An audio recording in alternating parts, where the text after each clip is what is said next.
Ibu bapak, saudari saudara, para bruder, suster, orang-orang muda, anak-anak yang saya kasih dalam Tuhan kita Yesus Kristus, selamat sore untuk kita semua. Hari ini, Hari Raya Paskah seringkali disebut sebagai ibunya hari Minggu atau induknya dari segala hari Minggu.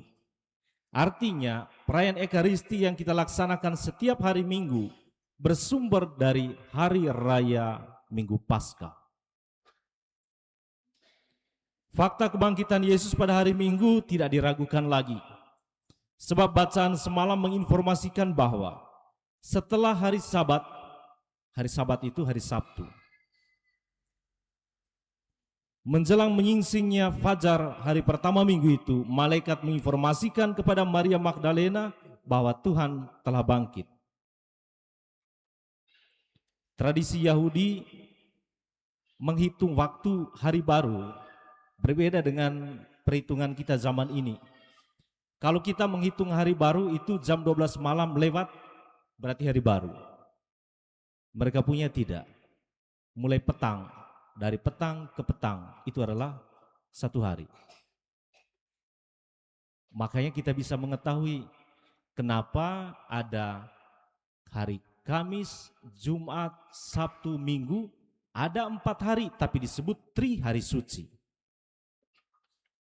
Karena perhitungannya mulai Kamis petang sampai Jumat petang satu hari. Jumat petang sampai Sabtu petang satu hari, berarti sudah 2 hari. Sabtu petang sampai Minggu petang itu adalah satu hari dan itu adalah hari yang ketiga. Bisa paham ya? Ada 4 hari tapi kok disebut Tri Hari Suci, ada 4 hari. Jadi Bapak Ibu Saudara-saudara yang terkasih, ketika kita mengatakan Yesus bangkit itu setelah hari Sabat, setelah hari Sabtu, itu berarti mulai dengan petang Sabtu, durasi waktunya sampai Minggu sore. Makanya tadi malam kita merayakan Hari Raya atau Malam Paskah dan berlanjut pada Hari Raya hari ini.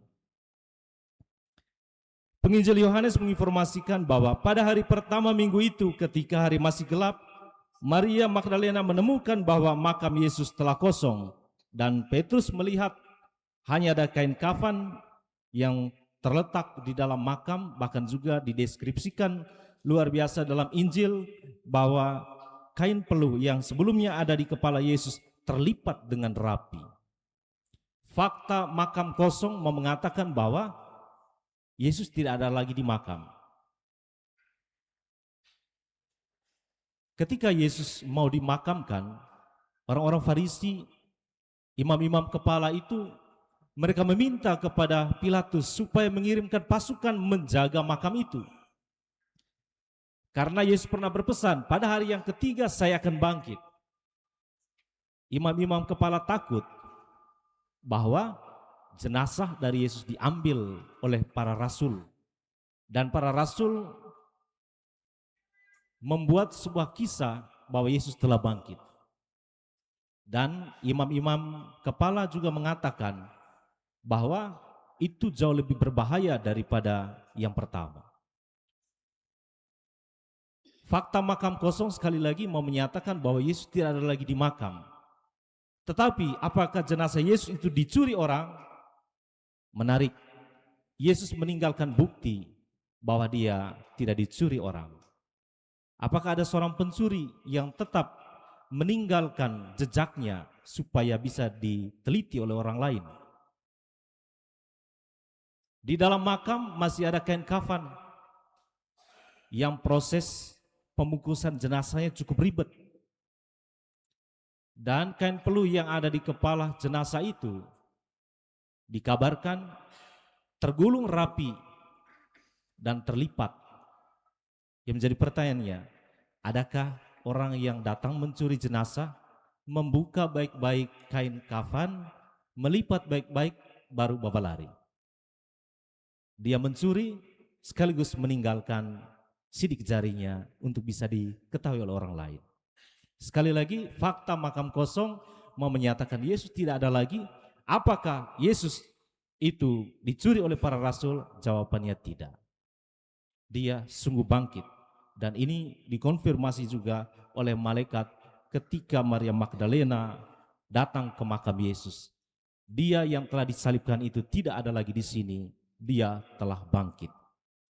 Orang Katolik lebih percaya pada fakta makam kosong, pada fakta juga bahwa ada kain kafan dan kain peluh, dan ada juga fakta di mana malaikat memberikan informasi, dan juga ada fakta ketika Maria Magdalena kembali dari makam dan di sana mereka berjumpa dengan Yesus.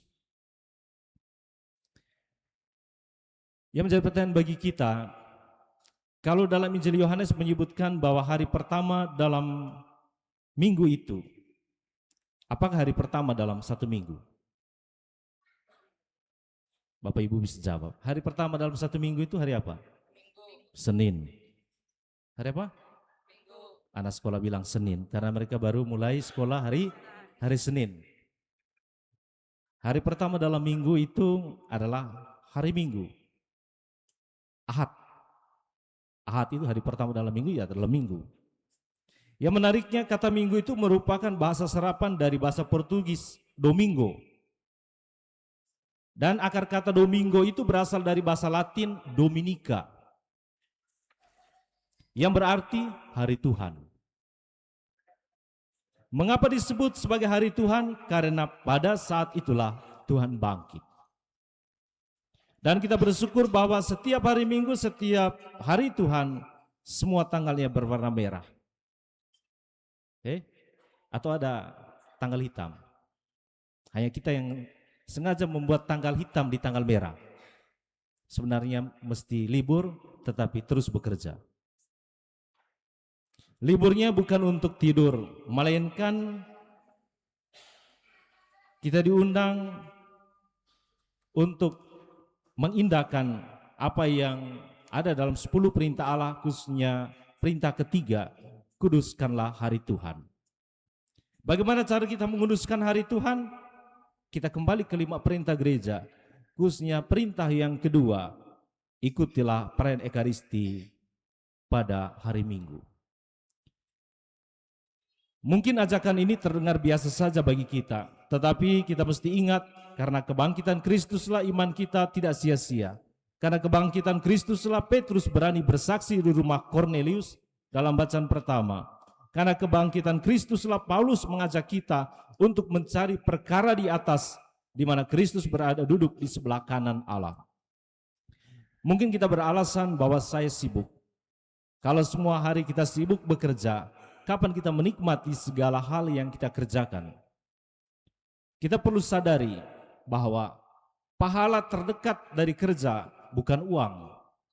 Pahala terdekat dari kerja adalah istirahat setelah lelah bekerja. Memang tidak baik juga kalau istirahat terus-terus. Harapan dari gereja, orang istirahat itu adalah orang yang telah bekerja. Penting bagi kita untuk ada bersama keluarga, ada bersama dalam KBG, ada bersama dalam wilayah.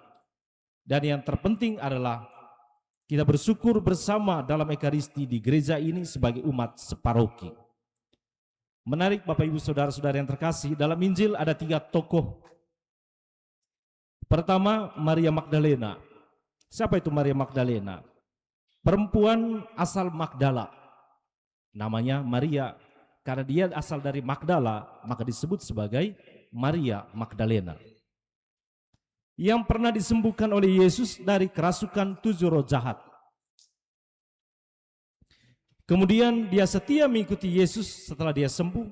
Bahkan mengikuti Yesus, dia memberikan seluruh hartanya bagi komunitas Yesus. Yesus bersama dengan para rasulnya. Dia adalah saksi pertama kebangkitan Kristus. Bukan dari 12 para rasul.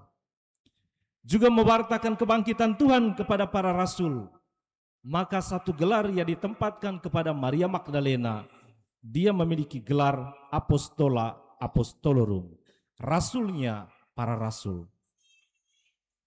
Maka tahun 2016 Gereja Katolik mengubah momen kita memperingati Santa Maria Magdalena, yang sebelumnya adalah sebuah peringatan wajib.